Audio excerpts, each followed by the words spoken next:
गुरुदेव और माँ गायत्री के चरणों में कोटि कोटि नमन। आप सभी को प्रणाम। संध्या वंदन की अनेक विधियां हिंदू धर्म में मौजूद हैं, लेकिन ब्रह्म संध्या क्यों होती है विशेष और क्या होता है इसका महत्व, आइए हम जानते हैं। लेकिन उससे पहले थॉट ऑफ द डे। गुरुदेव ने कहा है कि दूसरों के साथ वह व्यवहार मत करो जो तुम्हें खुद के लिए पसंद ना हो।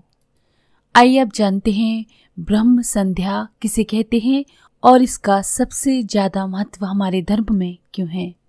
आइए जानते हैं। हिंदू धर्म के अंतर्गत अनेकों संप्रदाय हैं और उन संप्रदायों की अपनी अपनी अलग उपासना विधि है। हनुमान चालीसा पाठ से लेकर प्रतिमा पूजन तक और हठ योग से लेकर समाधि स्थापना तक असंख्यों पूजा विधान हैं। इन विधानों की प्रामाणिकता सिद्ध करने वाली प्राचीन पुस्तकें भी उपलब्ध हो जाती हैं।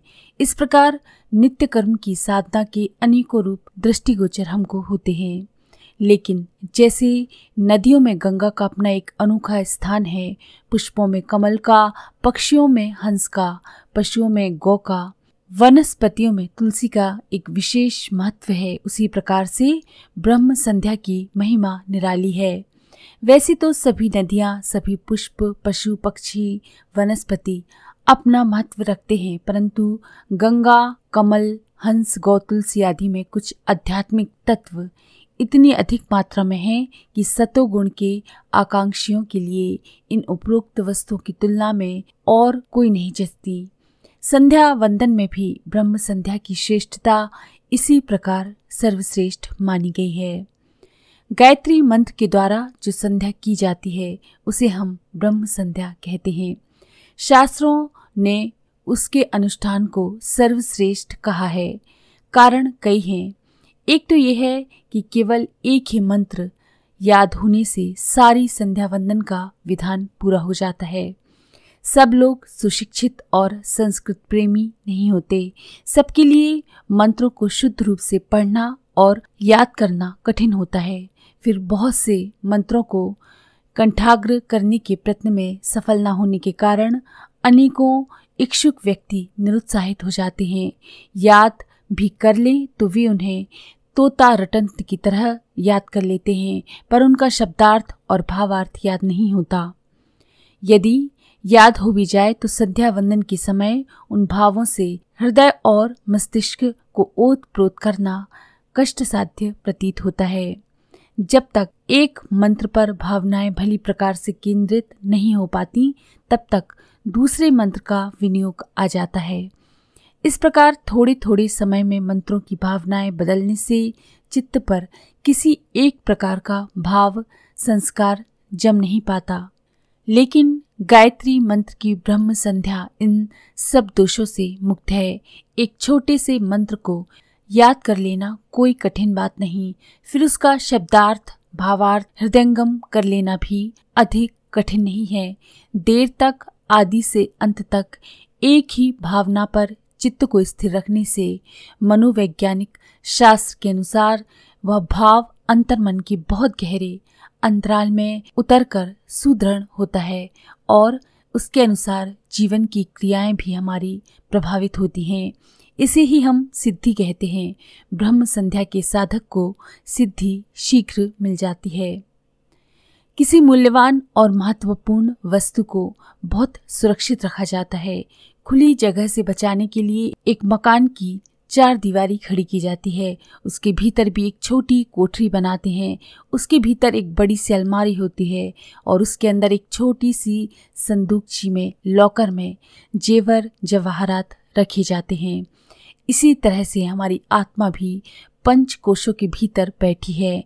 अन्नमय, प्राणमय, मनोमय, विज्ञानमय, आनंदमय कोशों के भीतर आत्मा का निवास है। मंदिरों में भी देव मूर्तियां कई आवरणों के अंदर, पर्दों के अंदर रहती हैं। ये पर्दे इसलिए खड़े किए जाते हैं कि अधिकारी व्यक्ति ही वहां तक पहुंच सके। मंत्र विज्ञान की गोपनीयता और साधना क्लिष्टता का भी रहस्य यही है कि जिनकी लगन सच्ची है, निष्ठा पक्की है, वे ही उस लाभ को प्राप्त कर सकें।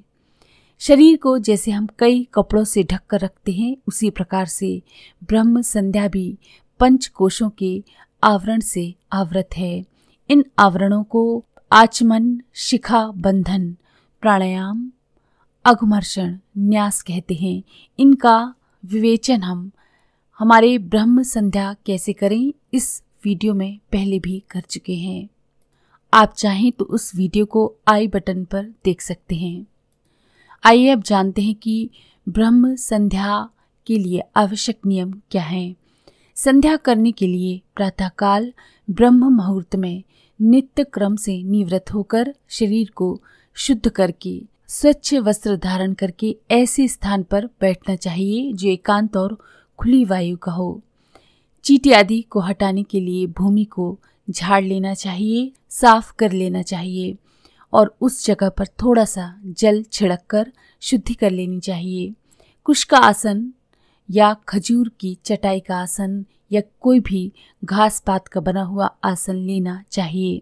ना मिलने पर आप सूत का आसन भी उपयोग कर सकते हैं। ऊन या जानवरों के चमड़े के बने हुए आसनों का उपयोग नहीं करना चाहिए क्योंकि इनमें तामसिक प्राण होता है।